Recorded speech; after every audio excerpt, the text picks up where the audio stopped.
Mon nom est Éric Lamirande. Mon entreprise s'appelle Raise Solutions Marketing Numérique. Bien, je suis très content d'être avec vous aujourd'hui, premièrement, parce que j'ai connu beaucoup la région dans un mode résilience. La pandémie a fait que j'ai donné beaucoup de formations avec Formation continue Charlevoix. Et je vois ici des collègues, Langis et ses collègues qui sont là. Ça me touche énormément. Puis les derniers jours me ramènent aussi à la résilience pour les raisons que vous connaissez.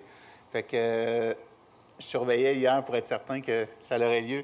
Et puis, je trouve ça admirable. Puis je me dis que les entrepreneurs comme nous sommes, ou les gens impliqués dans la communauté, on est des leaders. Puis c'est dans ce temps-là que les gens ont besoin des leaders. Puis vous en êtes.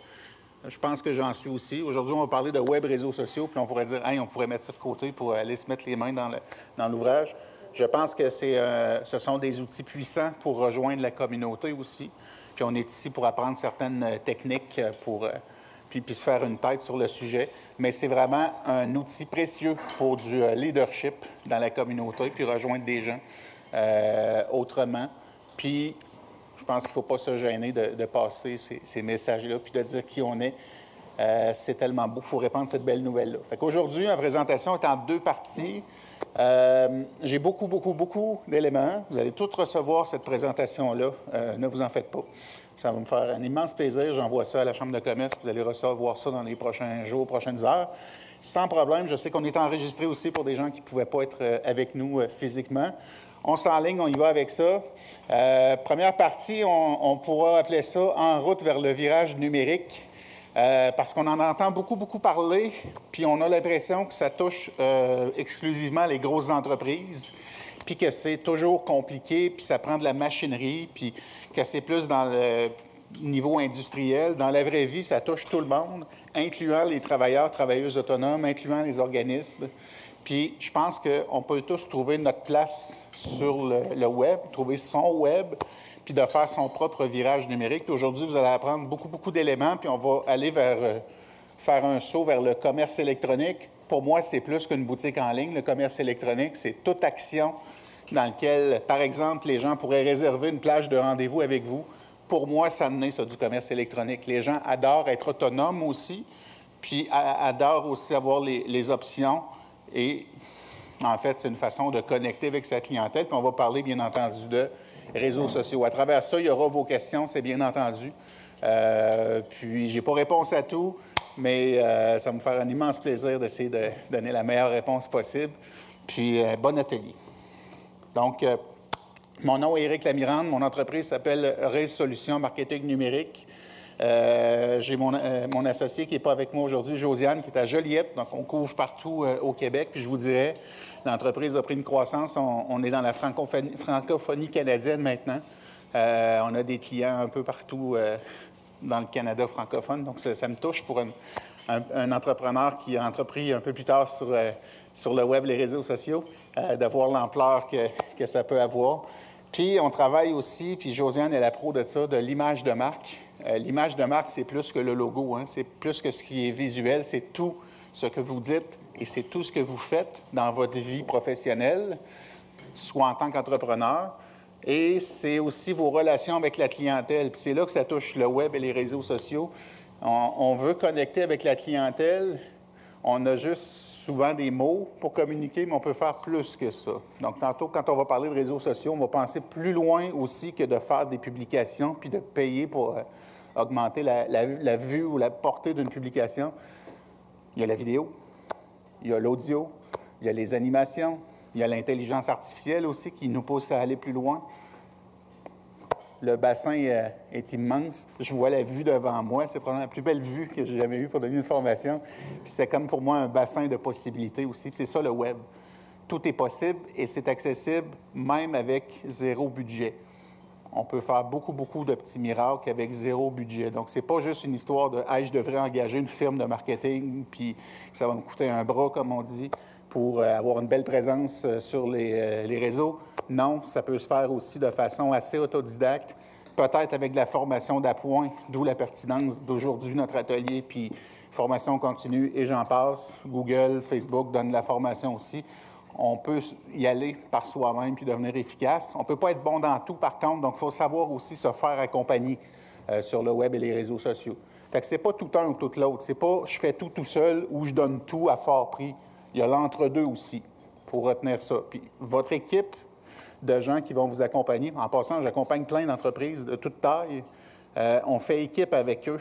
On fait équipe avec des gens qui sont déjà là sur place au niveau marketing numérique parce qu'ils ont besoin d'aller plus loin. Fait qu'il y a l'entre-deux aussi qui est possible. Puis ça prend des ressources qui ont la même conviction, les mêmes valeurs, la même ADN que vous. Donc, les réseaux sociaux, pour moi, c'est une affaire de valeurs, d'ADN qu'on veut communiquer avec notre clientèle. Moi, je le vois comme ça. Fait qu'on est parti.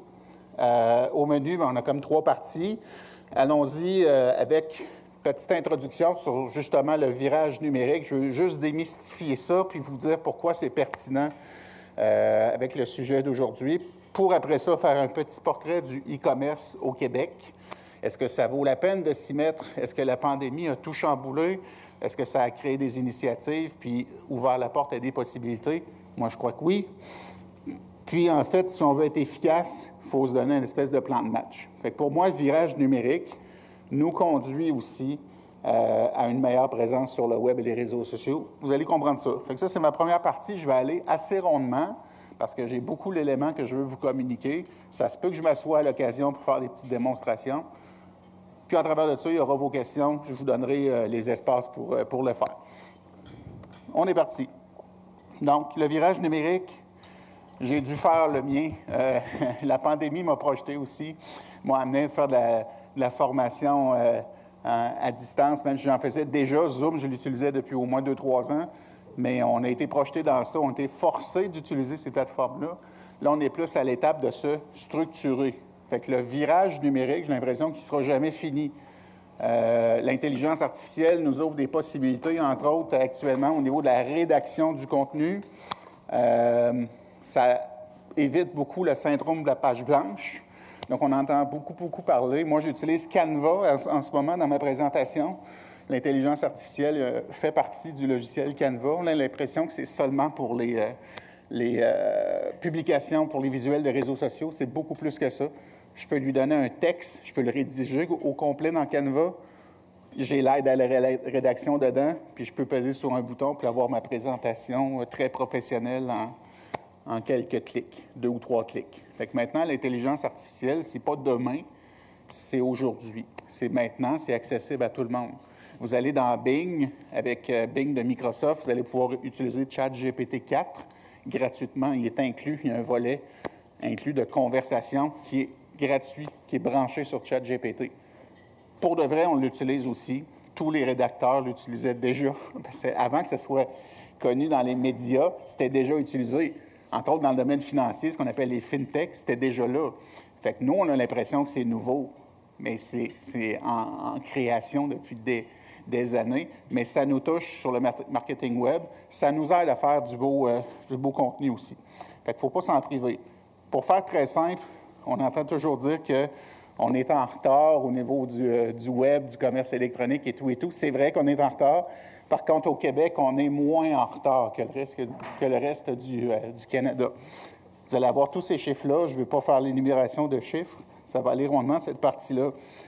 Ce qu'il faudra retenir, c'est qu'il y a des entreprises ou des organisations qui ont un profil numérique, un profil de maturité numérique, qui sont avancés, puis ces gens-là ont plus de possibilités d'augmenter leurs ventes, puis de mieux servir leur clientèle. Fait que si je ne vends pas des produits, si je suis un organisme, ça va me toucher ça aussi. Donc, si j'ai une certaine maturité numérique dans mon équipe de travail, puis ça, c'est long à bâtir, puis là, on touche au volet RH même indirectement, mais c'est prouvé que ça a un effet durable sur les ventes ou sur le contact avec la clientèle. Puis pour moi, le web et les réseaux sociaux, ce sont des instruments puissants pour faire cette affaire-là, pour mieux connecter avec sa clientèle. Fait que ça vaut la peine de se mettre en action.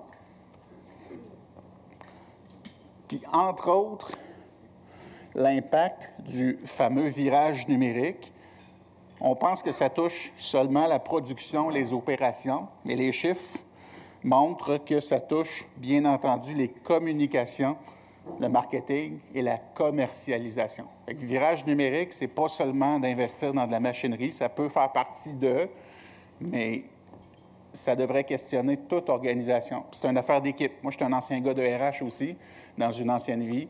Fait que je trouve que c'est l'occasion aussi de consolider l'équipe de travail autour d'un projet. Exemple de dire, hey, à partir de maintenant ou dans quelques mois, on veut être plus présent, on veut renouveler notre site Web, puis on veut faire rouler une page Facebook pour connecter. Pour moi, c'est un gros projet d'équipe. Puis il faut que ça soit bien fait.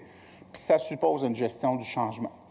Puis ça veut dire qu'il y a des gens qui ne vont pas bien se sentir avec ça, puis il faut en prendre soin, puis il faut former les gens. Pour moi, la thématique de départ est là. Fait que pensez pas que, parce que c'est des réseaux sociaux, puis parce que c'est un site Web ou autre plateforme, que c'est anodin. Ce sont de très gros changements pour une équipe. Puis à nous d'en faire un projet mobilisateur. Actuellement, je pense qu'on est dans ça, suite à la pandémie. On l'a appris à la dure. Là, on est en train de se structurer. Fait que je pars un peu de loin, mais c'est important parce qu'on a l'impression que c'est une affaire d'application puis de Python, puis celui qui va faire le plus de publications par jour. C'est beaucoup plus profond que ça. C'est vraiment une réflexion de fond. Puis des fois, ça va brasser. Honnêtement, il y a des entreprises qui sont, on pourrait dire, entreprises avancées. Il y en a d'autres qui vont être techno-timides, etc. Il y a comme un certain catégorisation de ça. Vous ferez le petit test pour voir où vous vous situez par rapport à ça. Puis, en fait, c'est prouvé que chez beaucoup de petites entreprises qu'on nomme, c'est la BDC qui donne ces chiffres, de 20 employés et moins, la majorité, 60 % sont des conservateurs. Je ne fais pas de politique aujourd'hui, c'est juste de dire que parce qu'on est peut-être une plus petite entreprise, on sent peut-être qu'on n'a pas les moyens de faire de gros changements. J'ai peut-être pas beaucoup de temps non plus pour investir dans mon web, dans mes réseaux sociaux. Fait que je suis assez conservateur de ce côté-là. Donc, c'est souvent la réalité. Sentez-vous pas mal, c'est comme ça pour 60 % des petites organisations. Par contre, je pense que ça nous donne un défi. Je pense que c'est un défi réaliste. D'où le coaching que je fais avec mon associé dans plein de milieux de travail. Puis honnêtement, si on est conservateur, bien, on risque de se laisser distancer par votre compétition. Puis si je suis un organisme, je veux dire, j'en ai pas de compétiteurs. Bien, en fait, oui, au niveau de l'attention des gens.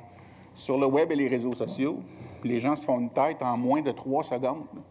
Puis il y a tellement de choses qu'on voit. Pensez à votre fil Facebook ou votre fil Instagram ou n'importe quel réseau. Puis à la vitesse qu'on déroule l'information, tu as comme 3 secondes pour dire « j'existe ».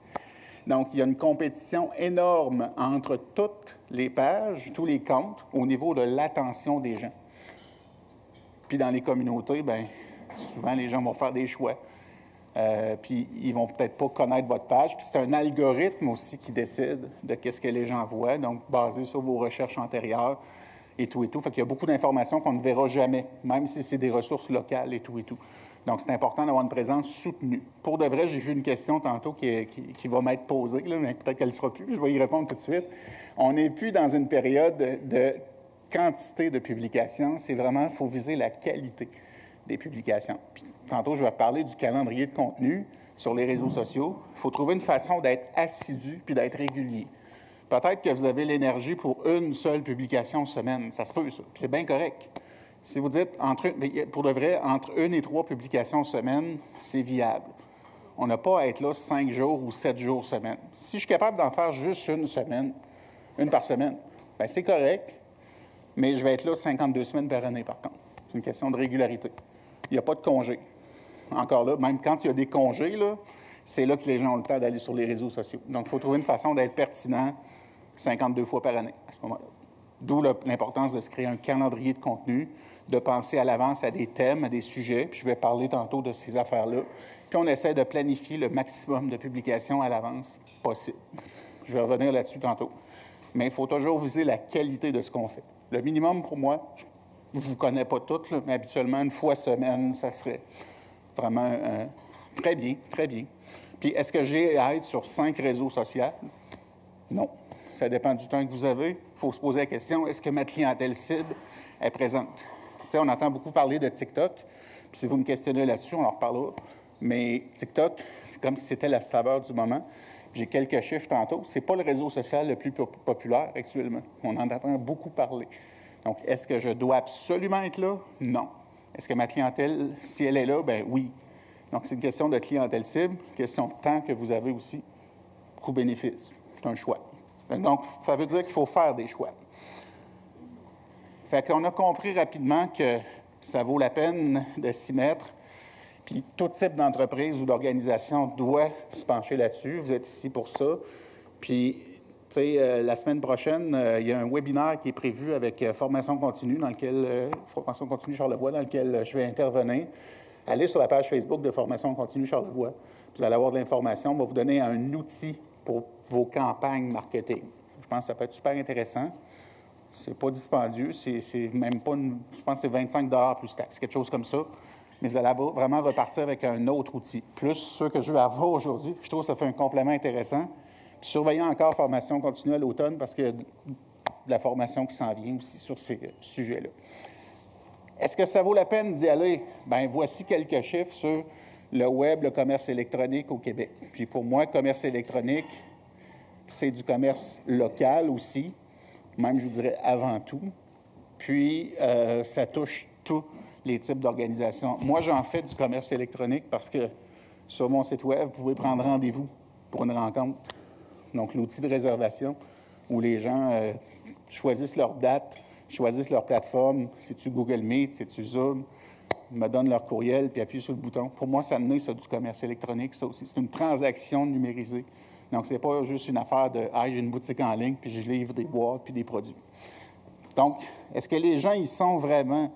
Bien, les chiffres que je vous montre, ils viennent de l'Académie de la transformation numérique, qu'on appelait le CFRIO dans une autre vie. L'organisme a été démantelé puis refondu sous le couvert de l'Université Laval.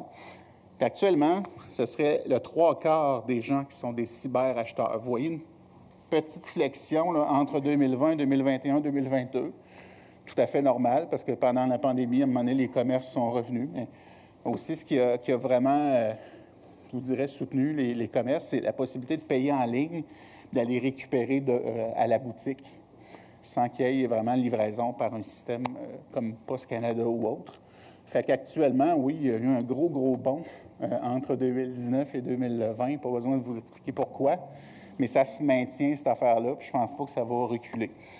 Mais pour moi, le commerce électronique, ce n'est pas la fin non plus des commerces de quartier, loin de là.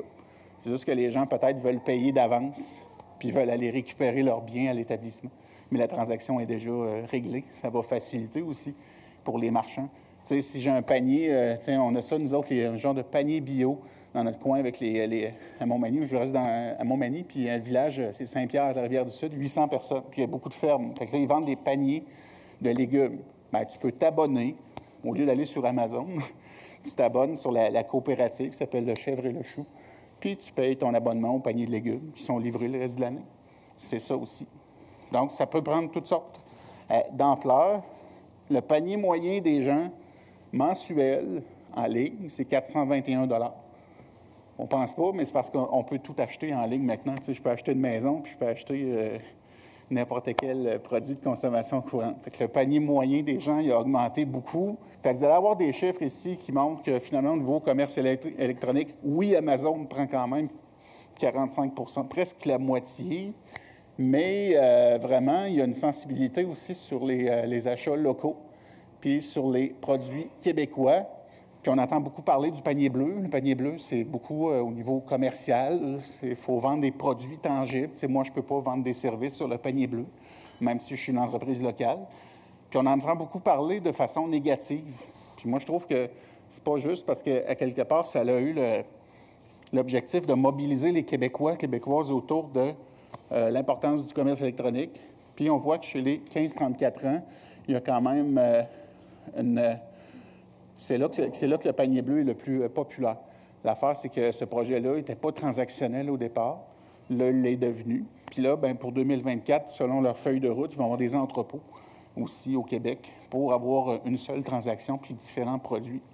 Fait que les initiatives locales, c'est super important. Les gens disent aussi parfois qu'ils ont de la misère à identifier les produits québécois comme tels. C'est pas évident toujours d'identifier qu'est-ce qui est vraiment un produit québécois, mais les gens sont prêts à acheter en ligne. Puis justement, sur le panier bleu, bien, il y a quand même le tiers des gens qui voient comme une probabilité d'acheter sur ce site. C'est facilitant pour les marchands parce que tu peux faire ta boutique en ligne avec ce site-là directement.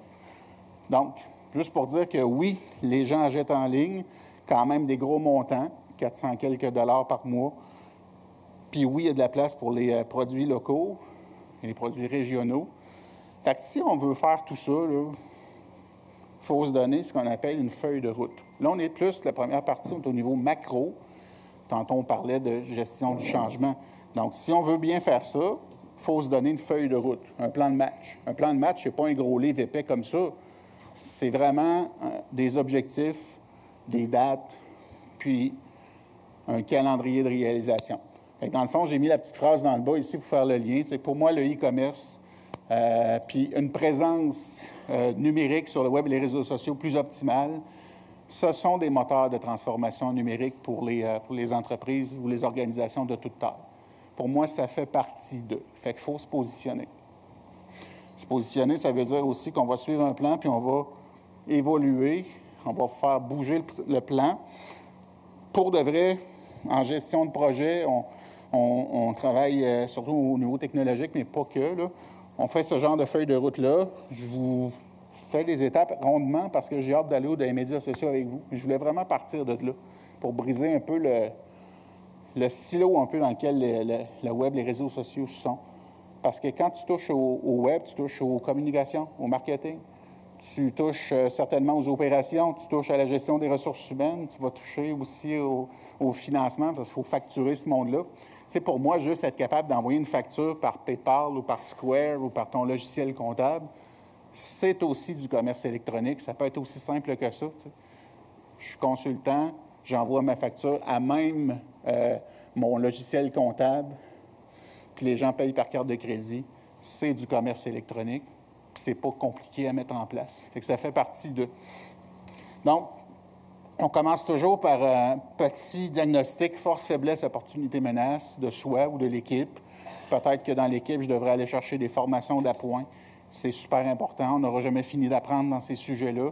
On y va. On sait qu'il n'y aura pas de fin. Là. Il va falloir vraiment toujours bonifier nos compétences. Bien, on fait la petite photo de ce qu'on a accès, dans quoi on est bon, qui connaît qui comme ressource aussi dans l'équipe qui pourrait venir nous aider. On part avec ça. On prend la photo, puis on part avec ça.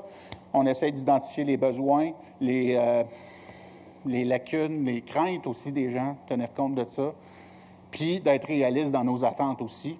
Fait qu'une fois les besoins identifiés, par après, on va classer ça, puis on va se donner des objectifs. Fait que si je veux ouvrir, mettons, mon nouveau site web transactionnel, je vais le formuler sous forme d'objectifs SMART, par exemple. Donc, quelque chose de précis, de spécifique. Donc, je veux ouvrir une boutique en ligne avec 50 items dedans, spécifique, mesurable, donc 50 items, atteignable parce qu'on a les moyens de nos ambitions, réaliste parce que, basé sur nos chiffres de vente antérieurs, on pense que c'est quelque chose qui pourrait se réaliser d'une façon avec une certaine probabilité, puis temporel parce que c'est pas juste une intention, on donne vraiment des dates précises. Ça, c'est une méthode qu'on appelle SMART. Puis, même sur mon planification de réseaux sociaux, planification aussi de nos communications, on va utiliser ce genre de technique-là. On va vraiment se donner des buts, on va sortir de notre tête, on va rédiger des buts précis, puis on va se donner un calendrier, puis un plan d'action, puis on va déterminer le qui fait quoi aussi dans l'équipe. Puis on va pouvoir suivre. Ce qu'on peut mesurer, on peut l'améliorer. Moi, je pense comme ça. Donc, ça veut dire que oui, les dates peuvent changer en cours de route. Oui, les objectifs peuvent changer. C'est tout à fait normal. Il ne faut pas avoir peur de ça. Il faut être agile, qu'on appelle. Il faut être souple. Mais il faut être rigoureux aussi. Puis, il faut être conscient que tout ça, là, cette mise en place-là, c'est des défis pour beaucoup de monde. Souvent, les gens, ce qu'ils disent, c'est quand est-ce que je vais trouver le temps de faire tout ça? Puis, c'est pas le soir, puis c'est pas la fin de semaine que vous allez faire ça. Fait qu'il faut le rentrer dans la cédule de travail de productive. Moi, j'ai trouvé ma façon. Fait que moi, c'est le lundi après-midi que je fais ça. C'est pas le vendredi en fin de journée, quand la semaine est presque finie et on a moins de gaz.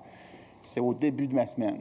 Puis à chaque semaine, j'ai une période pour travailler. Parce que, tu sais, oui, j'accompagne des clients, mais il faut qu'on fasse nos réseaux sociaux à nous aussi. Fait qu'on a déterminé des plages horaires, puis parmi les meilleures où on se sent le plus productif. Sinon, on n'y arrivera pas. Puis pour de vrai, si on veut se structurer, il faut se donner des phases de créativité, des phases de rédaction, puis des phases aussi dans lesquelles on va les planifier, par exemple dans la méta-business de Facebook ou dans l'outil pour planifier. Fait qu'il faut se donner du temps pour justement créer. Peut-être que vous allez prendre un café, sortir de votre bureau, sortir de votre ordi aussi dans un environnement plaisant. Puis là, vous pensez à des idées. Fait que vous allez vous faire une bible de contenu pour vos réseaux sociaux, sortir les idées que vous aurez dans votre tête. Ça peut être sur un support numérique, un outil de prise de notes, sur votre tablette, téléphone, peu importe. Ça peut être une feuille de papier aussi, là. Puis on fait juste penser à des idées de contenu. Puis vous pourriez partir avec souvent les questions fréquemment posées. C'est souvent la même 5 à 10 questions que les gens nous posent sur votre sujet de prédilection. Mettez-vous la peau de votre client qui ne vous connaît pas. Puis qu'est-ce que vous auriez le goût de lui dire pour qu'il connaisse bien votre entreprise, votre organisme ou votre travail? Fait qu'au fur et à mesure qu'on rencontre des gens, vous allez avoir des questions qui vont revenir, vous allez avoir des sujets qui vont vous dire « Hey, j'aimerais ça parler de ça ». Mettez ça dans votre bible de contenu. Donc ça, c'est juste un listing de sujets. Quand on a fait ça, après ça, on va se donner un plan de contenu. Je vais parler de plan de publication tantôt, dans la deuxième partie. Mais l'idée, c'est qu'on va essayer de planifier. Planifier selon les saisons, planifier selon nos priorités aussi d'organisation, planifier selon les thèmes, pas parler toujours du même sujet, quoi qu'en marketing. Il faut aussi souvent répéter. Il faut trouver une façon de répéter le message sans être répétitif, sans faire de copier-coller. Donc, je peux parler du même sujet, mais je vais prendre des angles différents. Puis, je vais saupoudrer ça dans mon mois ou dans mon trimestre ou dans mon année. Fait que je pourrais avoir des publications qui reviennent à chaque mois. Par exemple, un saviez-vous que, peut-être des chiffres ou des faits sur votre organisation qui, mettons, à tous les mardis, le premier mardi de chaque mois, il y en a un. Fait que ça m'en fait 12 à préparer dans l'année. Je peux les faire, là. Je peux dire, hey, au lieu d'en faire un, là, je vais faire les 6 prochains. C'est beaucoup moins long de s'installer pour faire ça. Puis je planifie les 6 prochains. Puis dans 6 mois, bien, je vais faire les 6 autres.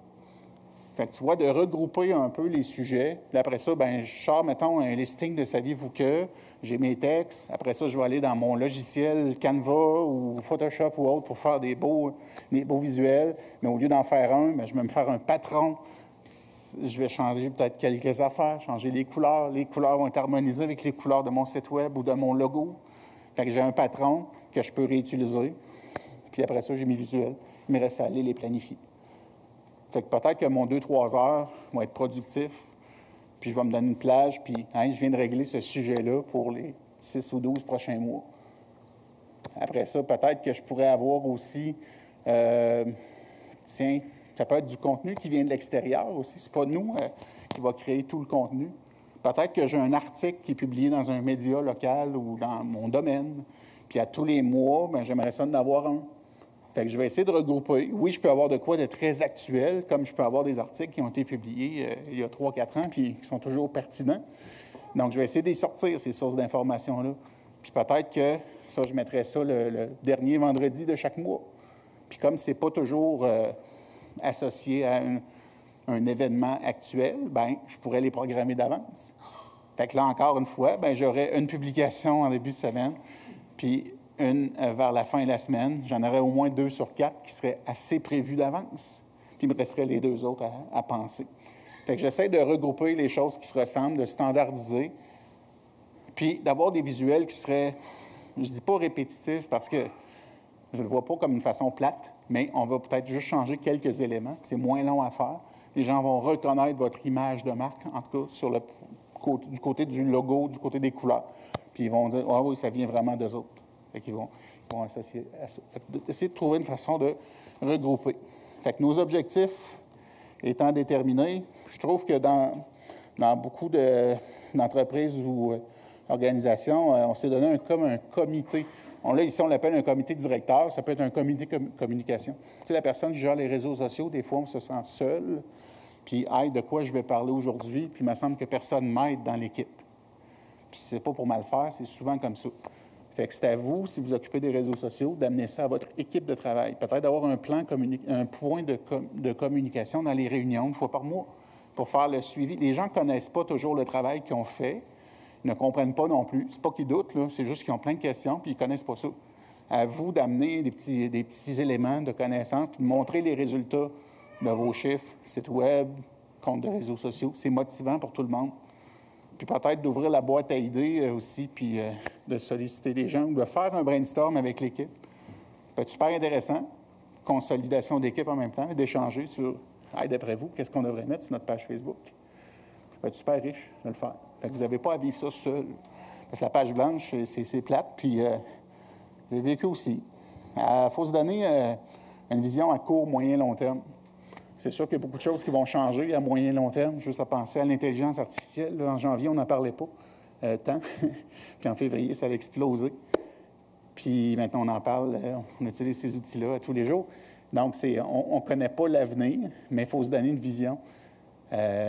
Puis rester souple, mais surtout de bien planifier les prochaines semaines, prochains mois. En tout cas, si on parle des réseaux sociaux, le secret va être beaucoup dans la planification. Gardez le cap tout en demeurant vigilant puis ouvert. Les réseaux sociaux, c'est fait pas juste pour diffuser le contenu, c'est fait beaucoup pour écouter, c'est fait pour aller voir les autres organismes ou entreprises de votre domaine. Moi, il y en a que je suis abonné, là, que si je n'étais pas dans le domaine, je les engagerais, je les trouve bons.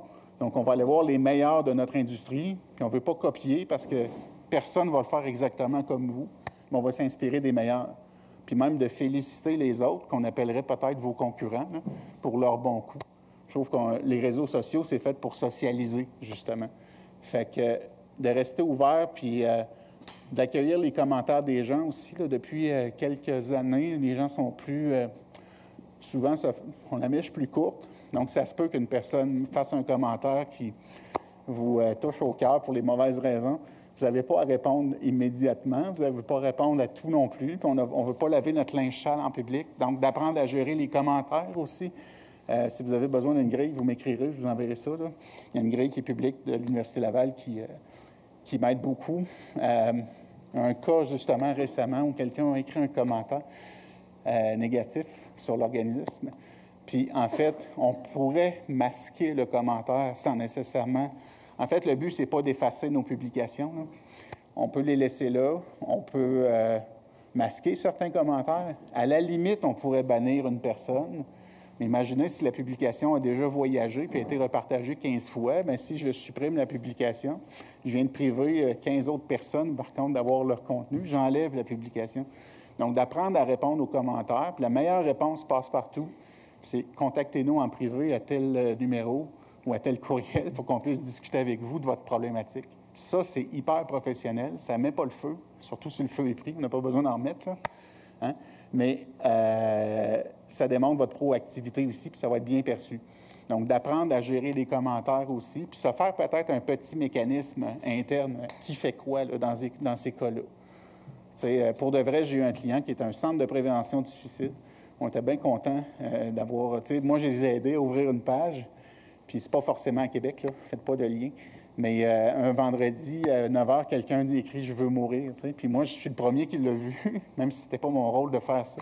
Mais on avait un petit mécanisme à l'interne, puis ils ont dépisté la personne. Puis ça s'est ramassé à la police, à Montréal. Puis bref, ils l'ont trouvé, là, la personne, puis ils l'ont aidé. Là, c'est un cas extrême. Mais qui fait quoi s'il y a un commentaire? Qui est la meilleure personne pour répondre aussi aux questions? C'est pas nécessairement la personne qui gère le web et les réseaux sociaux qui fait ça, qui est spécialiste de tout. T'sais. Donc, qui peut vous aider rapidement? Puis, on n'a pas à répondre sur le champ. Oui, on se donne une pression là, parce que c'est sur le web. On dirait qu'il faudrait que je réponde en quelques secondes ou quelques minutes. La meilleure réponse dans un cas comme ça, quand vous ne l'avez pas la réponse, c'est on est en train de travailler sur votre demande. On va aller chercher la réponse dans un délai de 24-48 heures. C'est tout à fait professionnel. La personne, elle veut juste savoir qu'il y a quelqu'un au bout du Messenger ou au bout du courriel qui a vu la question. C'est juste ça. Après ça, on va s'en occuper comme il faut, puis on va bien faire les choses. Puis, je dirais aussi, pour terminer ce point-là, avant de passer à la prochaine partie très, très rapidement, très prochainement, mesurer. Allez voir vos chiffres aussi. Vos chiffres de comptes de réseaux sociaux, vos chiffres de sites web, vos chiffres de transactionnels, si c'est le cas. Ce qu'on peut mesurer, on peut l'améliorer. Donc, se mettre un peu les mains dedans, même si c'est peut-être pas notre dada, mais d'aller essayer de mieux comprendre les chiffres, d'aller chercher de l'aide à ce niveau-là, parce que ça va vous aider dans votre calendrier, voir ce qui marche le mieux, ce qui marche moins bien. Ce qui marche moins bien, ça ne veut pas dire qu'il faut laisser de côté, c'est peut-être justement une opportunité qu'il faut aller travailler. Tu sais, peut-être que j'ai une page Facebook, puis je ne rejoins pas les 18-25 ans. Bien, ils sont moins sur Facebook, cette clientèle-là. Fait que je ne vais pas les laisser tomber, tout simplement. C'est peut-être là que je vais penser à aller voir un compte Instagram ou un compte TikTok, si le temps le permet, tu sais. Fait que c'est pas parce qu'il y a, mettons, des affaires qui ne marchent pas bien que je vais les écarter. Au contraire, peut-être que ma clientèle, sur le terrain que je rencontre, ils ont tel comportement. Peut-être qu'en ligne, c'est un autre volet de la clientèle qui ne va pas voir mon site Web, qui ne m'appelle pas, qui ne m'envoie pas de courriel, mais qui ont besoin quand même de faire des transactions avec nous. Fait que c'est une question de revenir à notre clientèle cible dans ce cas-là, d'y aller prudemment. On appelle ça le mode MVP. MVP, ça veut dire le produit minimum viable. Tu sais, si je veux m'ouvrir une boutique en ligne, je ne vais pas nécessairement prendre la plus dispendieuse puis la plus complète. Je vais débuter avec ce que j'ai, puis ça va être correct. On veut juste être professionnel puis débuter tranquillement, lentement mais sûrement, puis améliorer constamment nos outils, notre présence numérique aussi va commencer peut-être avec une publication par semaine, mais qu'après un certain temps, je vais être capable d'en faire 2, peut-être 3. Mais je commence lentement mais sûrement. Attendez pas d'avoir tous les éléments, c'est jamais fini. Il faut juste se lancer. Puis, avant de terminer cette partie-là, je trouve une petite phrase. Seth Godin, ça c'est une référence là, en marketing. Si vous voulez lire ses livres, ils sont tous traduits. Là. Il dit c'est incroyable ce qu'on peut faire si on essaye. Je trouve qu'il faut juste se lancer. Les outils pour faire du commerce électronique, honnêtement, je ne prévoyais pas vous parler des outils puis vous montrer des outils puisqu'on va aller ailleurs. Mais tout ça pour dire que ce qu'il faudrait privilégier, à tout le moins, là, si je suis capable d'avoir la transaction comme logiciel de réservation Calendly pour la prise de rendez-vous, si je suis capable aussi, tiens, je veux partir une boutique en ligne, mais je ne sais pas combien je vais investir dans ce projet-là. Je veux juste tâter le terrain. Sachez qu'avec Square, on peut ouvrir une boutique en ligne gratuite avec 0 mensualité. Vous allez payer à peu près un 2,9 % quand il y a une transaction seulement. Donc, c'est une très bonne façon de débuter, de tâter le terrain. Si je veux plus d'options, bien, je vais payer tout simplement. C'est comme si je faisais un genre d'étude de marché. J'y vais tranquillement, pas vite, pour voir si ça vaut la peine après ça d'investir. Le standard pour les boutiques en ligne, au Canada, Shopify est une entreprise canadienne. Ça fait très bien. Ce qui est le fun avec ce genre de plateforme-là, Wix, c'est une très bonne plateforme aussi qu'on utilise, nous. Sachez que je peux faire mon site Web avec Canva aussi maintenant. Donc, ce n'est pas juste des visuels de réseaux sociaux. Je peux vraiment faire tout mon site Web avec Canva. À tout le moins aussi, ce qui va être super intéressant, c'est d'être bien référencé dans Google. Les gens me disent, je devrais-tu avoir, mettons, j'ai une bonne page Facebook. Est-ce que ça vaut la peine d'avoir un site Web encore aujourd'hui? Bien oui. Oui, parce que Facebook, c'est son univers. C'est un compétiteur de Google. Donc, tout ce que je mets sur Facebook, il n'est pas forcément bien référencé sur le moteur de recherche Google. C'est 2 entreprises qui ne s'aiment pas tant. Fait qu'il faut travailler sur les 2. Il y a des gens qui ne vont jamais aller voir votre site Web, puis ils vont aller chercher l'information sur votre réseau social. Il y a des gens qui vont que là. Il y a bien des gens maintenant qui ne vont plus sur le site Web. Il y a aussi des gens qui vont sur le site Web qui ne vont pas sur les réseaux sociaux. Fait qu'il faut penser aux 2 univers. Ne serait-ce que d'avoir une page vitrine, un site Web très simple, d'une seule page, ça va coûter moins cher. Il peut y avoir beaucoup d'infos. Puis je veux faire payer les gens, mais je ne veux pas investir dans une boutique en ligne. Donc, je pourrais avoir un bouton PayPal, tout simplement, en dessous de mon image avec mon produit. Un petit bouton qui est relié. Les gens vont cliquer dessus puis vont pouvoir payer, tout simplement. Je peux ouvrir, mettons que j'ai 4-5 items, tout simplement, où je donne de la formation puis je veux faire payer les gens. Je pourrais y aller comme ça, d'une façon bien, bien simple. QuickBook, logiciel comptable, que beaucoup de gens connaissent. Je peux envoyer une facture directement à mes clients en utilisant QuickBooks. Fait que je fais du commerce électronique sans avoir de boutique en ligne. C'est transactionnel, c'est sécurisé, puis je vais être payé très rapidement. Le but, c'est d'être payé rapidement. Square, le petit bidule qu'on voit beaucoup là, dans les salons, entre autres artisanaux, ils passent la petite carte là, sur le téléphone. Maintenant, bien, ils ont le PayPass aussi. Mais avec Square, oui, j'ouvre une boutique en ligne gratuite si je veux. J'ai un outil de prise de rendez-vous. Je peux envoyer mes factures aussi directement. Je peux même marquer les produits comme payés, même si on peut payer avec Square. Fait que ça pourrait même servir pour certains projets, comme un petit logiciel de suivi financier, au moins au niveau de la facturation. Fait que, tu sais, des solutions comme ça, je pourrais en énumérer des tonnes. Il y en a plein. Il s'agit de regarder lesquelles sont bonnes selon votre besoin. Ils ont souvent un volet gratuit pour débuter. Puis on essaye 2 ou 3, puis on prend celui avec lequel on a le plus de facilité, tout simplement. Fait que pour cette partie-là, je termine avec, avant de prendre quelques questions, Steve Jobs, il dit la technologie seule ne suffit pas. Donc, ce n'est pas juste une question de Python puis d'outils.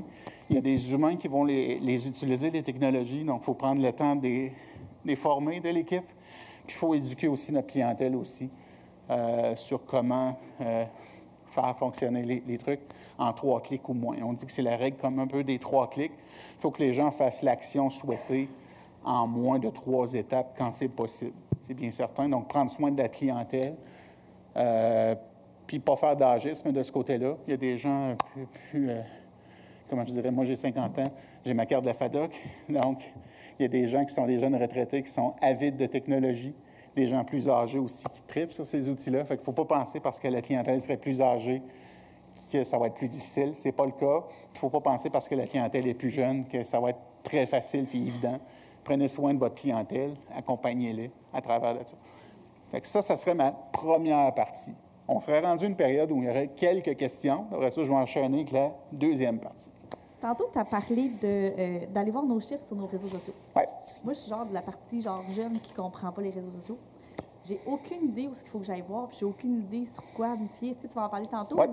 Ou Je peux même le montrer maintenant, cette partie-là, si ça vous intéresse. Ben oui. Par exemple, dans Facebook. Bien, c'est ça. Moi, j'ai juste Facebook. Parfait. J'ai Instagram qui flotte seul. Puis ça serait le fun d'avoir Facebook et Instagram à la même place, hein, pour voir nos chiffres. Je lis avec Business. La Meta Business Suite. Facebook, je fais juste cliquer sur Instagram, mais je ne m'occupe même pas. Là. Parfait. Ça répond à une bonne question, puis ça dévance un petit peu, mais ça vaut vraiment la peine. Pour faire une histoire courte, Facebook est propriétaire d'Instagram. Donc, ils ont inclus une façon de gérer les 2 messageries, parce que c'est 2 messageries indépendantes. Le calendrier de publication aussi va être géré à la même place. Les chiffres, les statistiques aussi. Fait que ça s'appelle la Meta Business Suite. Fait que pour ça, ça prend une page Facebook professionnelle. Puis si je veux avoir des chiffres sur mon compte Instagram, ça prend un compte Instagram professionnel aussi. Pour de vrai, beaucoup de gens ont ouvert un compte Instagram qui est un compte personnel, puis ils ne savaient même pas que ça existe, le compte pro d'Instagram. Ça se change en 2-3 instants. Honnêtement, ça se fait bien sur le téléphone. Si vous avez de la misère, je vous le montrerai tantôt. En vrai, vous viendrez me voir. Mais ça nous donne accès à des chiffres, à des statistiques, entre autres, puis à la possibilité de planifier nos publications. Fait que si on fait ça, on va pouvoir le gérer à la même place. Fait que je suis là pour l'instant. Je suis dans mon compte Facebook personnel, fait que ça prend encore un compte personnel pour avoir une page. Puis là, je vais aller dans notre compte de Raise Solutions. Donc, ici, je vais chercher ma page. Et là, le bout s'il y avait un endroit que vous devriez passer du temps, c'est d'aller dans la Meta Business Suite. Je l'avais ici sur le côté, mais là, je veux vous montrer la page Facebook habituelle. Oh, j'ai un clic trop vite. J'ai le bouton rapide. Fait que j'arrive sur ma page, je veux, où est-ce qu'il y a beaucoup d'actions. J'ai des statistiques ici. C'est intéressant parce que ça me donne quand même une vue d'ensemble hyper rapide sur les 28 derniers jours. Pourquoi 28? Parce que le mois le plus petit de l'année, il y a 28 jours. Fait que pour avoir des mois, comparer des périodes équivalentes, bien, ils vont beaucoup par 28 jours, c'est pour ça. Mais ils vont nous le donner sur 30 jours aussi. Là, ils me montrent les 28 derniers, puis quelques chiffres de ce qui s'est passé dans le dernier mois. Fait que ça, c'est intéressant, mais pour moi, c'est pas assez. Fait que moi, je vais pas aller là. Je vais tout de suite dans la Meta Business Suite. En passant, vous pourriez télécharger l'application mobile aussi, sur votre téléphone, tablette. Ça va très bien. C'est plus facile de gérer vos pages professionnelles avec cette application-là qu'avec l'application Facebook directement. Vous l'avez sur l'iPad, vous l'avez sur toutes les plateformes. Dans la Meta Business Suite, j'ai une section qui va s'appeler « Statistiques ». On va aller là directement. Tantôt, je vais vous parler du planificateur de contenu, puis la boîte de réception. Boîte de réception, pour faire très simple, là, j'ai mes messages Facebook, Instagram à la même place. Puis si je l'ai sur le mobile, bien, je reçois les notifications, puis je suis bien heureux avec ça. Puis je réponds aux gens directement. Je n'irai pas de là très longtemps. Je vais aller pour les fins de la question aux statistiques. Fait que dans mes statistiques, oui. Moi, je lis sur mon téléphone. Oui. C'est pas maintenant. Non, c'est ça. C'est pas pareil. Ouais. Ça dépend même si c'est un Apple ou si c'est un Android. Les boutons ne seront pas à la même place non plus. Moi, honnêtement, j'aime beaucoup faire ça sur l'ordi parce que il me semble que j'ai plus de questions d'habitude, là. Fait que moi, j'aimerais savoir, premièrement, là, s'intéresser à notre audience. Première chose à aller voir, c'est qui notre public cible sur Facebook, sur Instagram. C'est la première chose que je vais aller voir. Comme notre compte Instagram a été créé il y a quelques semaines, je n'ai pas encore 100 abonnés dessus. Puisque je n'ai pas 100 abonnés, il n'est pas capable de me donner de données démographiques encore. Fait que si c'est une page Instagram, un compte naissant, votre défi, premier défi, d'aller chercher vos 100 premiers abonnés. Oui, il y a la famille, la parenté, les amis qui vont s'abonner, c'est bien correct. Rappelez-vous que ce n'est pas votre clientèle cible nécessairement, mais d'aller chercher 100 abonnés et plus va permettre d'avoir la même chose que ce que vous voyez là du côté Facebook. Là, vous voyez le profil de notre page Facebook. Un peu plus féminin. Clientèle cible, nous, est entre 35 et 54 ans. Fait que pour nous, Facebook, on est en plein dans notre cible avec ça. J'ai une clientèle, des fois, qui a plus de 54 ans. 25-34, est-ce qu'ils sont sur Facebook aussi? Je vais vous donner des chiffres dans quelques instants. Oui, ils sont sur Facebook aussi. Les chiffres montrent ça. 79 sont sur Facebook. Mais ils vont moins souvent. Donc, Facebook, pour les 25-34, je ne dis pas que c'est pas bon. C'est bon. Mais c'est beaucoup sur Instagram qu'on va aller chercher cette tranche de population-là. Fait que moi, bien, ça nous a amené pour garder cette clientèle cible. Ça a été une raison qui a justifié qu'on a ouvert un compte Instagram pour rejoindre cette clientèle-là. Fait que c'est un choix. Les villes, bien, ça dépend de la clientèle. Comme moi, j'ai été basé à Québec pendant très longtemps. J'ai une clientèle à Montréal qui a poussé avec les années. Puis le reste, bien, un peu partout au Québec. Si c'est une clientèle locale, bien, normalement, ça devrait être les villes de votre localité. Si ce n'est pas le cas, ça se peut, bien, on devrait peut-être cibler ou payer de la publicité pour cibler les gens d'une rue de votre localité. Ça peut se faire, là. On peut cibler vraiment une rue, là, si on voulait, là.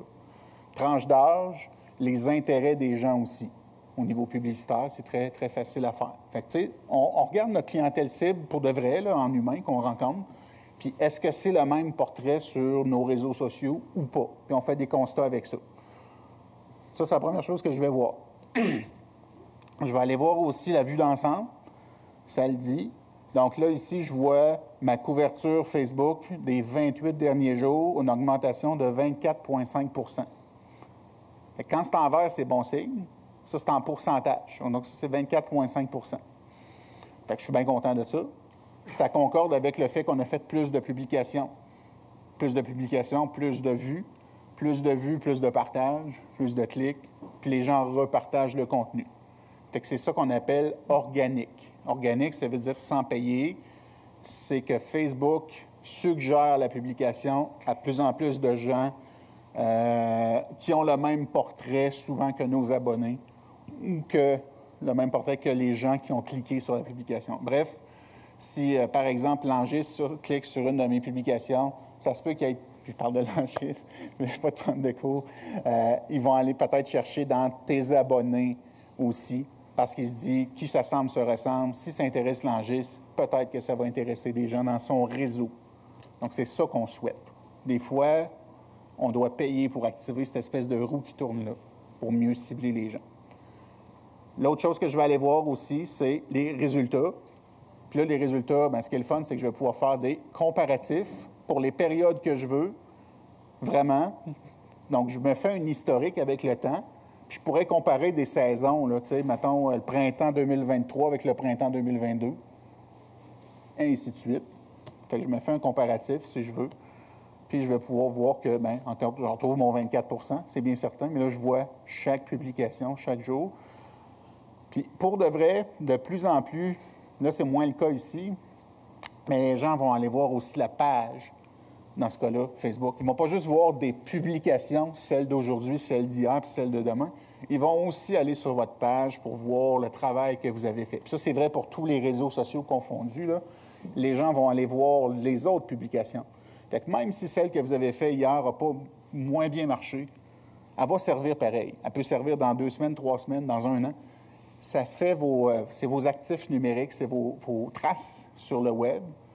Puis ça, pour de vrai, en marketing, ça s'appelle la preuve sociale. Les gens recherchent sur Google, sur les réseaux sociaux, des preuves de ce qu'ils ont entendu. Là, peut-être vous allez avoir, peut-être qu'il y a des gens qui vont aller sur mon site web, sur notre site web aujourd'hui. Ils vont peut-être aller voir notre page Facebook en s'abonnant ou pas, mais ils vont rechercher des preuves. Ils vont aller chercher de l'information. Fait que ça prend du contenu informatif puis intéressant parce que ça nourrit les gens. Moi, j'appelle ça un marketing généreux ou un marketing de contenu. Ça veut dire que notre plan de publication doit servir à informer ou à former les gens. Ce n'est pas plus que 20 de votre contenu qui devrait être promotionnel. Annoncer un prix, annoncer un événement, tout. Oui, on le fait, puis on ne gêne pas. Puis si je fais un événement, bien, j'en parle pas juste une fois. Regardez l'événement d'aujourd'hui, la Chambre de commerce, j'ai vu qu'ils en ont parlé à plusieurs reprises dans les semaines précédentes. Parce que si on en parle juste une fois, bien, la publication, après quelques jours, elle reste là, mais elle est morte parce que l'algorithme a d'autres choses à envoyer. Fait que c'est là que je vous disais tout à l'heure qu'il faut trouver une façon de répéter sans être répétitif. Parler du même événement avec un angle différent, des fois avec des visuels différents ou pas, ça dépend. On pourrait alterner visuel, petite vidéo, capsule informative. Puis on parle toujours de la même affaire, là. On prend juste des moyens différents sur le même réseau ou sur des réseaux. Parce qu'une autre question que j'ai vu qu'il y a des gens qui vont me poser, puis je vais revenir aux questions, c'est est-ce que je devrais avoir des variantes selon mes réseaux? Effectivement, je ne vais pas dire les choses de la même façon. Si je vais sur Instagram, j'ai une espèce de langage qui vient avec, des fois un ton plus familier, une clientèle plus jeune, donc je vais peut-être prendre des mots plus adaptés. Peut-être que je vais parler au-dessus. Là, je suis classique, là, mais pour de vrai, moi, sur Facebook, je parle au-dessus pareil. Là. Ça, c'est un choix. Mais le ton va changer. Le type de contenu pourrait être différent aussi. Il y a des sujets que je ne vais pas aborder sur Instagram, que je vais aborder sur Facebook ou sur LinkedIn exclusivement. Il faut que chacun de vos réseaux sociaux que vous utilisez ait une raison d'être, donc un but précis. Des fois, on va répéter les mêmes publications. Ça peut arriver, mais exceptionnellement. Habituellement, j'essaie d'avoir une stratégie assez différente. Une n'est pas le copie conforme. Facebook, LinkedIn n'est pas la copie conforme de Facebook, mais dans un autre réseau. Il faudrait aborder les choses un peu différemment. Donc, c'est ça qui est souhaitable. Mais quand tu cliques sur Facebook et Instagram, c'est pas bon. Ah, oui, je veux dire, oui. Quand on fait une publication, là, oui, j'ai l'option de cocher pour publier. Non, je ne le recommanderais pas. Je ne dis pas jamais, il ne faut jamais dire jamais. Il y a un contexte qui peut expliquer, là, mais règle générale, 95 du temps, on ne va pas mettre la même chose, même si techniquement c'est possible. Exemple, sur Instagram, je peux mettre entre 5 et 10 hashtags, si je veux, dans ma publication. Ce n'est pas exagéré. Sur Facebook, les hashtags, ça existe, mais c'est peu utilisé. Puis si je l'en mets, c'est entre 1 et 3. Peut-être que ma structure de publication va être un peu plus courte sur Instagram, puis un petit peu plus longue sur Facebook aussi. Ça peut parler du même sujet, mais je serais mieux de faire 2 publications distinctes. Peut-être que je vais avoir le même visuel, peut-être, mais parler d'une façon différente sur les 2 réseaux. Même si, en fait, là, on parle du planificateur de contenu. Pour de vrai, c'est là que je vais planifier tout mon plan de publication. Là, vous voyez un peu ce qui est passé. Je n'ai pas programmé encore de publication parce que ceux-là, je vais les faire en direct, c'est-à-dire que tantôt ou demain matin. Fait que c'est par rapport à aujourd'hui. Fait que je voulais prendre des photos. Ça va être un peu comme, pas improvisé, mais vraiment sur le moment. Vous avez le droit de faire ça. Là. Moi, je ne suis pas en train de vous dire qu'il faut toujours tout standardiser. Puis, non, laissez-vous la place pour l'impromptu, l'improvisation.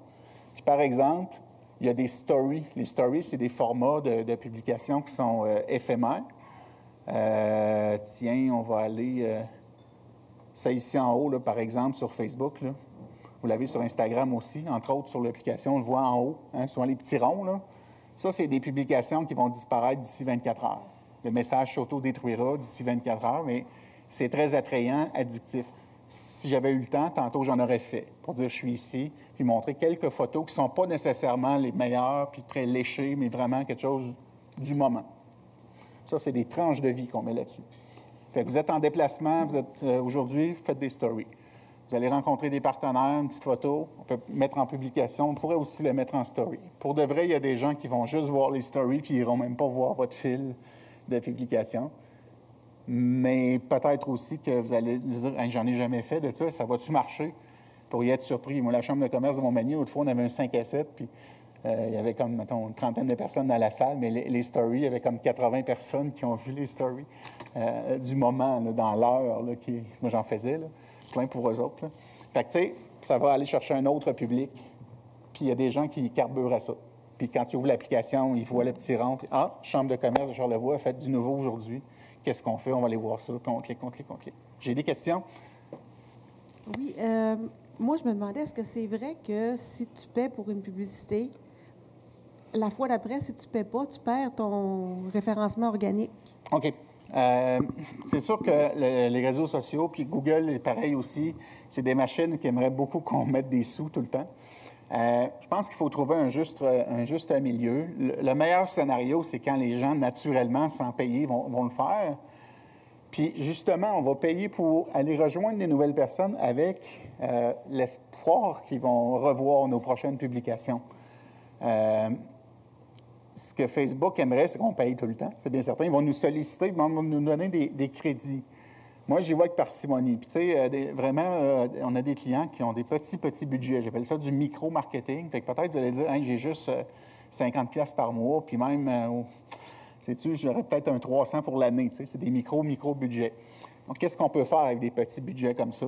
On va choisir certaines périodes, puis peut-être que j'ai un événement annoncé, bien, je vais mettre je vais diviser mon budget par saison ou par mois, puis je ne vais pas en mettre sur chaque publication. Fait que ça va me permettre d'aller chercher certainement un nouveau public. Dans ça, il y a des gens qui vont s'abonner à notre page. Il y en a qui ne vont pas le faire. Par contre, ça ne veut pas dire qu'ils ne verront pas nos prochaines publications non plus. Fait qu'il ne faut pas penser qu'on ouvre un puits sans fin puis qu'on va toujours mettre des sous dans ça sans arrêt. Il faut vraiment gérer nos budgets.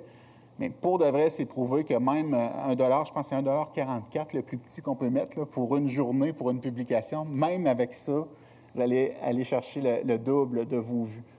Fait que même si on a, c'est vraiment des micro-budgets. Juste avec ça, bien dosé, on va aller chercher un nouveau public cible, vraiment ciblé dans notre coin avec les villes, les quartiers, les rues, puis les tranches d'âge, puis les intérêts aussi des gens. Fait que c'est prouvé que ça marche. Maintenant, on le sait qu'on n'a pas, dans la vraie vie, on n'a pas les budgets pour payer tout le temps. Fait qu'on y va comme ça. Non, il ne va pas nous pénaliser, c'est juste que vous allez voir que quand vous mettez des sous, il y a plus de vues, c'est normal, vous allez payer. Mais avec le temps, c'est l'ensemble de votre présence. Puis le fait que quand les gens vont retourner, ils vont trouver du contenu intéressant, ils vont revenir naturellement. Fait que, tu sais, pour moi, la publicité, c'est pas un objectif, là, c'est vraiment pour aller chercher un public qu'on espère fidéliser par après. C'est comme, tu sais, je ne peux pas payer les gens tout le temps pour venir dans mon magasin, mais je vais faire de la pub pour les attirer, puis eux vont faire du bouche-à-oreille. Hein? C'est du bouche-à-oreille sur des plateformes numériques. Fait qu'il ne faut pas penser que c'est vraiment, si j'ai pas beaucoup de sous, que je ne pourrais pas rien faire non plus avec ça. Non, micro-budget, ça marche. Oui? Merci. En fait, ça répond partiellement à ma question, l'histoire des stories. Moi, ce que je me demandais, c'est les watch.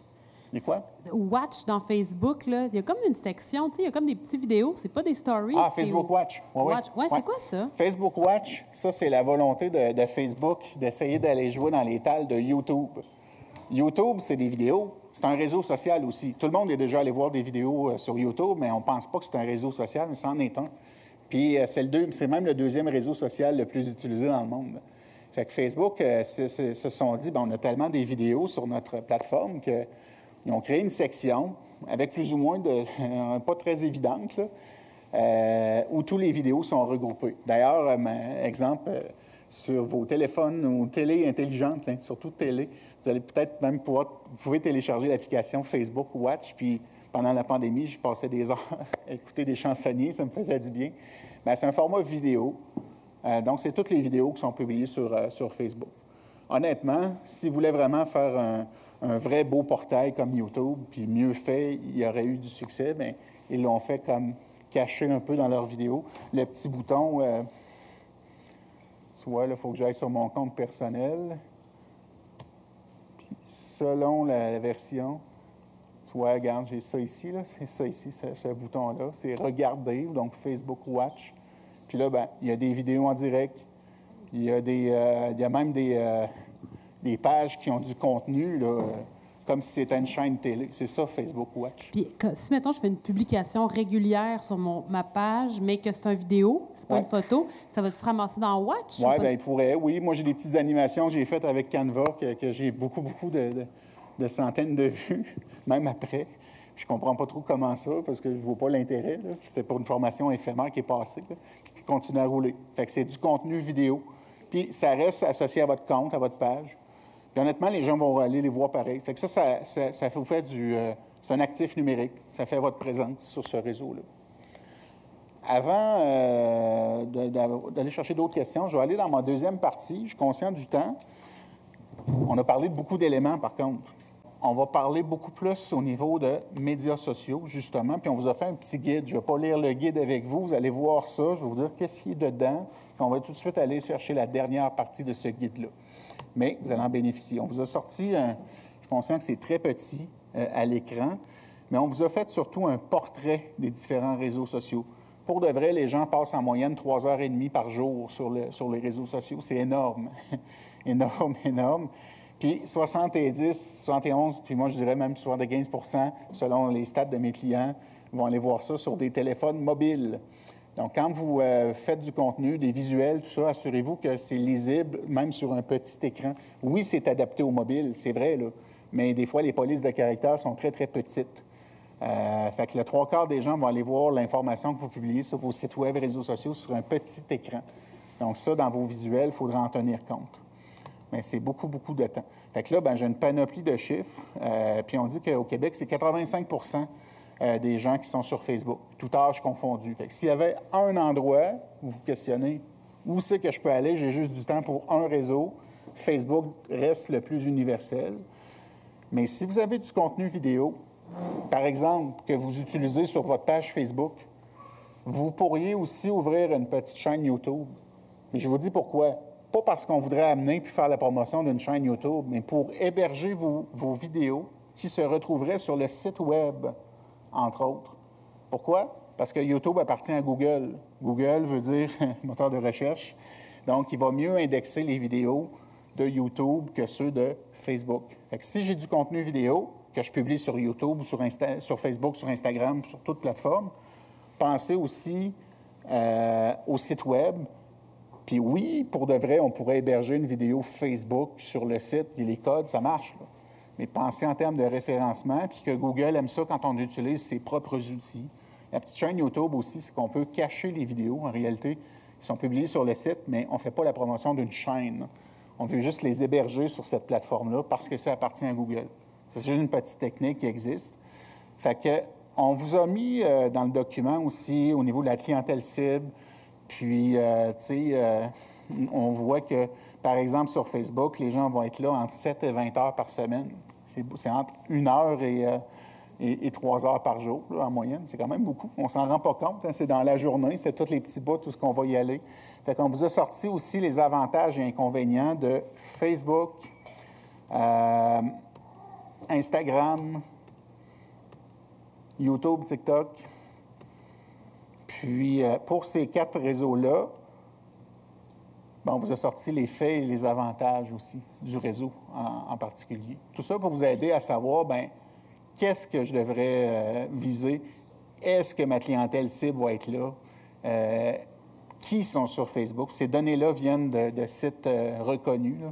Ce n'est pas des chiffres qu'on a inventés, comme beaucoup de chiffres ici viennent de Shopify, qui est un des maîtres du commerce électronique. En passant, je ne l'ai pas mis dans ma présentation, mais allez voir le site de Post Canada au niveau du e-commerce, que vous fassiez affaire avec eux ou pas pour la livraison, là. Ce sont des experts en commerce électronique depuis toujours. Vous vous rappelez de la vente par catalogue que ma mère ou même ma grand-mère faisait? Bien, ils ont développé vraiment une bonne base de données sur les consommateurs et ils ont développé une expertise sur le commerce électronique. Ils ont une panoplie de webinaires, d'un blog bien, bien garni, des documents, livres que vous pouvez télécharger pour vous familiariser avec le commerce électronique. C'est vraiment, vraiment bien fait. Honnêtement, on n'y penserait pas, mais allez voir ça. Allez voir la BDC. J'aime beaucoup le blog de la BDC aussi. Même si vous ne faites pas affaire avec eux, encore une fois, il y a une bonne section blog qui parle beaucoup de communication et de trucs numériques. Fait qu'on a sorti les portraits aussi pour chacun de ces réseaux. On vous envoie ça. Puis une question qui est souvent posée, c'est le taux d'engagement. Ça fait un peu référence tantôt à la question qu'on avait. Le taux d'engagement, ça, c'est le pourcentage de gens qui... Oh, ça n'a pas bien été. Bon. C'est le pourcentage de gens qui ont cliqué ou commenté ou repartagé une publication. Pour de vrai, si j'ai entre 1 et 3 ou 3,5 de taux d'engagement sur ma publication, je peux dire mission accomplie. C'est des petits chiffres, hein? Peut-être qu'on aurait pensé que c'est plus que ça. Puis est-ce que les grosses entreprises, ils ont des plus gros chiffres que ça? Oui, en nombre. Tu sais, mettons, prenez une grosse chaîne, mettons, Canadian Tire, sa page Facebook, il y a beaucoup plus d'abonnés que moi. Fait que oui, il y a plus de gens qui ont cliqué, commenté. Mais les pourcentages pour les grosses pages, c'est encore plus petit que 1 %. Parce que Facebook voit que c'est des grosses pages, puis rétrécit encore plus l'entonnoir. Fait que si j'ai entre 1 et 3 %, c'est la moyenne. Si j'ai plus que ça, puis c'est ce qu'on vise, bien, tant mieux. Mais d'aller voir les chiffres. Puis ça, bien, si je vais aller les voir, quand je vais aller dans ma Meta Business Suite, je vais aller, par exemple, dans mon contenu. Ce que j'aimais avant l'ancienne version de Facebook, c'est qu'il nous donnait le pourcentage tout de suite. Maintenant, il faut comme le calculer un peu. Là, vous avez toutes les publications, par exemple, qui sont là. Puis, par exemple, je prends une publication, n'importe laquelle, j'ai eu 108. Honnêtement, c'est à peu près 3 % de notre nombre d'abonnés qui voient le contenu. Nous, on a comme, mettons, 1200 abonnés, voyez-vous. J'ai autour de 100, 120, sans payer, là. Ça va être autour de ça et même en bas. D'où l'importance à l'occasion de payer. Fait que c'est un petit pourcentage de nos abonnés qui voient le contenu, c'est jamais tout le monde. Puis là, le taux d'engagement, c'est ce qu'on appelle l'implication, réaction, commentaire, partage, c'est 10. 10 sur 108 serait 10 %. Donc, cette publication-là a plus d'engagement que la moyenne. J'en prends une autre, par exemple, où il y aurait, 900. Hein? Fait que tu vois, c'est comment c'est variable. Là, cette fois-là, il faudrait que je revoie la publication. C'est une annonce qu'on a fait. Ça, je me rappelle, c'est une annonce qu'on a fait. Fait que j'ai eu presque le même nombre d'abonnés, de vues que le nombre d'abonnés. Puis avec un très fort taux d'engagement de 20 %. C'est pas la norme. Fait qu'il faut quand même relativiser les chiffres. Puis honnêtement, il y a bien des gens qui sont même des influenceurs qui disent on ne va même pas voir nos chiffres parce que c'est un projet de cœur. Puis oui, on se pose des questions, puis de temps en temps, on va aller les voir, mais on ne focus pas à chaque publication non plus. Il faut penser que c'est comme un petit jardin qu'on est en train de semer, qui prend des années à semer, puis que tout ça contribue à créer votre présence sur le web et contribue à alimenter la preuve sociale de ce qu'on disait tantôt, que les gens vont aller rechercher. Si vous avez des articles dans le média local qui parlent de vous, une entrevue à la radio, vous republiez ça sur votre page Facebook, vous avez une section actualité sur votre site web, vous repartagez ce contenu-là, mais vous êtes en train de créer des liens entrants vers votre site web, et ça, c'est bon pour le référencement, puis ça augmente votre crédibilité, appelons-le comme ça, sur le web, votre présence numérique. Donc, c'est un jardin qu'on est en train de créer constamment. Puis, l'autre chose aussi, puis là, bien, je vais conclure vers cette section-là, pour après ça rester s'il y a des questions, bien entendu. L'infolette, ça vaut-tu la peine en 2023? Tout à fait. On vous explique pourquoi ici. Mais l'infolette, l'avantage, c'est qu'il n'y a pas d'algorithme dans une infolette. Hein? Tous les abonnés reçoivent l'infolette. Il n'y a pas... Le logiciel ne dit pas « Hey, l'enregistre, j'y envoie, puis l'autre, j'y envoie pas ». Il envoie à tous les abonnés. Est-ce qu'ils vont tous l'ouvrir? Non. Si vous avez entre 30, 40 50 mission accomplie, selon les domaines, la moyenne est autour de 25 à 30 Les données de MailChimp nous disent ça. Fait que Par contre, c'est les fidèles qui ont choisi de donner leur adresse de courriel. Pour de vrai, est-ce que c'est leur vraie ou leur seule adresse de courriel? Moi, j'ai une adresse pour les infolettes, là. Par contre, ça ne veut pas dire que je ne les lis pas. Puis en regardant les chiffres de votre logiciel d'infolette, vous allez voir que certaines personnes vont l'ouvrir 2 fois, 5 fois, 15 fois, 20 fois. Vous ne comprendrez pas pourquoi, mais ça veut dire que c'est vraiment quelqu'un qui a pris le temps de décortiquer.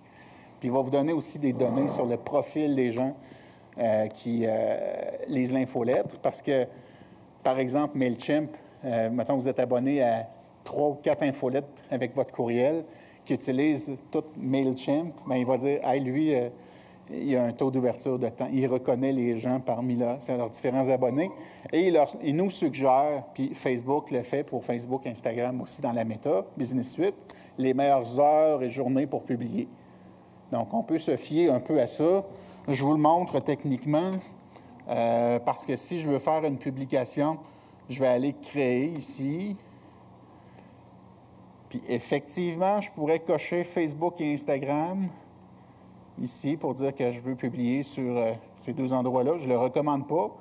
Sachez aussi que je peux publier dans différents groupes. Les groupes Facebook sont souvent mis de côté parce qu'on pense que c'est juste les individus qui peuvent y aller. Non, les pages maintenant peuvent s'abonner à plein de groupes. Je pourrais même publier en publication ou même planifier une publication dans un groupe dans lequel je suis membre. Donc, votre présence dans les groupes, ça peut être super intéressant. Les groupes thématiques, les groupes locaux dans votre domaine. Ça vaut la peine en tant que page d'aller chercher une présence là. Puis, quand je fais ma publication, j'ai une option pour programmer. C'est pas étonnant, mais j'ai une section avec les heures optimales. Puis ça, bien, pour Facebook ou pour Insta, selon ce que j'ai coché, il me donne pour les prochains jours, 3 ou 4 jours à l'avance, pas plus.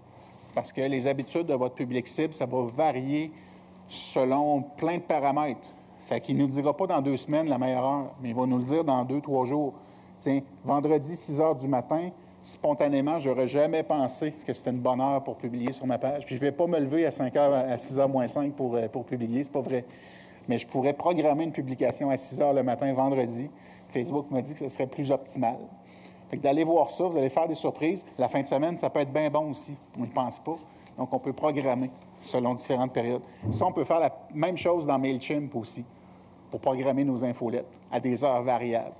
Fait que ça, c'est super intéressant de ce côté-là de le faire. Puis, oui, ça vaut la peine. Puis, une bonne stratégie de contenu dans l'infolette.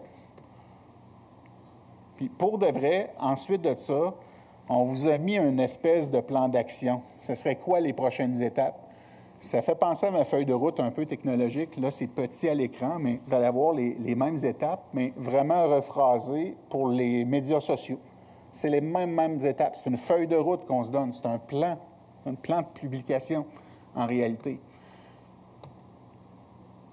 Puis, la dernière partie de ce côté-là, c'est, bien, il faut se faire, on en a parlé, un plan de réseaux sociaux, un plan de publication, mais ça suppose aussi qu'on a un plan de communication. Ça, c'est un peu plus macro au niveau de notre entreprise, de notre organisme. Puis on a l'impression qu'un plan de communication, c'est un gros livre là, qui va être poussiéreux, puis qu'on va faire une fois, où on va engager une firme de consultants, on va mettre ça sur une tablette. C'est pas ça. C'est un plan d'action sur les 4 ou 5 thèmes qu'on aimerait mettre en vedette dans nos publications, sur le web, sur le site, puis même hors du web. Hein. Donc, c'est les 4 ou 5 sujets qu'on voudrait aborder au sein de notre entreprise, de notre organisme, dans les prochaines années. C'est ça aussi, un plan de communication. C'est de choisir aussi les médias qu'on veut utiliser, médias sociaux, sites web, blog, contenu vidéo, mais aussi les journaux locaux, la radio communautaire, la télé locale aussi. Donc, il faut penser globalement. Puis ça, c'est ce qu'on appelle les points de contact. Fait que les gens, là, mettons qu'ils voient une publication sur Facebook, ils vont sur Instagram, ils voient votre publicité, ils voient un article qui parle de vous dans le journal local, bien, ils ont comme 3 points de contact avec vous. Fait qu'il faut penser globalement. C'est ça aussi. C'est surtout ça, un plan de communication. Puis on vous a sorti des étapes, vraiment, avec qui on veut communiquer, pourquoi. Donc, il faut avoir un message clé. Pour de vrai, une publication sur les réseaux sociaux, ça parle d'une affaire. Si j'ai 3 choses à dire, bien, je vais faire 3 publications. Donc, les gens retiennent une seule affaire à la fois. Un message clé. Ensuite de ça, pourquoi je veux communiquer, c'est quoi l'intention derrière le message. Ensuite de ça, est-ce que je devrais adapter le message selon les différentes plateformes? La réponse, je l'ai donnée un peu tantôt, c'est oui. Hein? Si je suis sur Insta, je vais dire les choses d'une façon différente que sur LinkedIn ou sur TikTok. En passant, TikTok, c'est pas juste des ados qui dansent et qui chantent. Puis oui, une entreprise pourrait prendre sa place là avec du contenu informatif. Il y en a plein. Des organismes, des petites entreprises, vous irez voir là, sur TikTok, qui font du contenu vidéo de grande qualité, qui ne les obligent pas à faire des chorégraphies. Ils vont simplement parler. C'est une plateforme de vidéo. Les vidéos peuvent durer 10 minutes. Il y a des comptables, un domaine qui peut être assez conservateur habituellement. Les gens vulgarisent leur métier, répondent à des questions fréquemment posées. Puis honnêtement, l'algorithme sur TikTok est très, très puissant. Même si tu as un petit nombre d'abonnés, de 50, 100 abonnés, peut-être que ta vidéo va être vue par 1000, 2000, 5000 et plus. Plus que ça.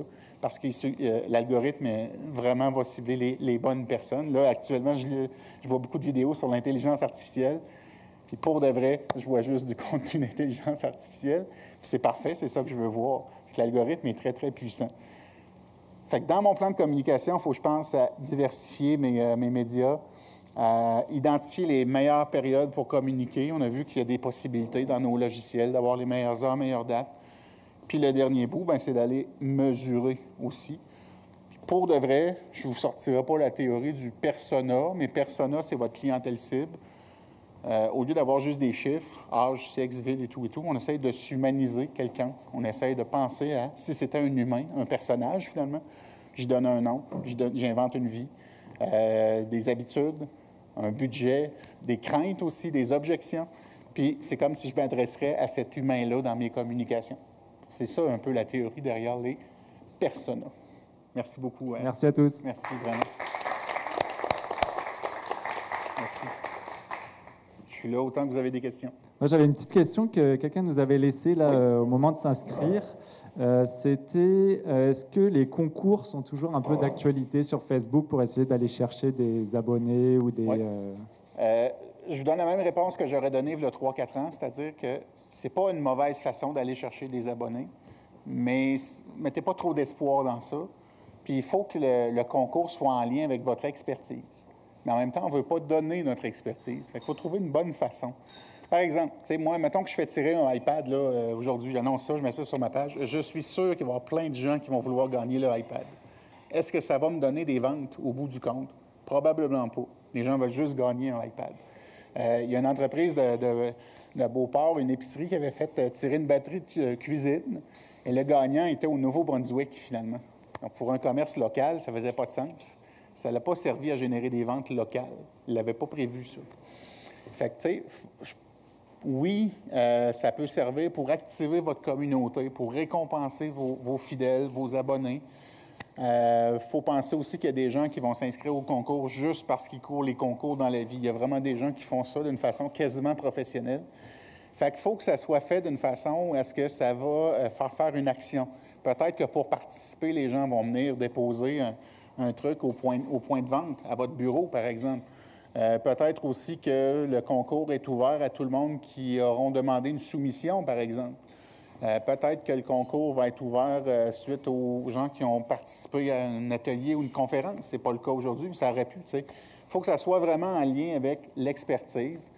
Puis il faut que ça serve à tout le moins à acquérir des gens qui pourraient rentrer dans ce qu'on appelle un sales funnel, un canal de vente. Puis si je suis dans un organisme, je me dis hey, « je ne fais pas de vente », non, mais il faut que ça serve au moins à faire connaître d'une certaine façon l'organisme. Peut-être de participer à quelque chose qui aurait 3 questions à répondre. Puis les gens qui ont au moins fait l'effort de répondre à 3 vrais ou faux sur mon organisme, qui ont rempli, mettons, un formulaire en ligne, bien, eux pourraient être participants au concours. Il faut trouver une façon que ça soit cohérent, absolument.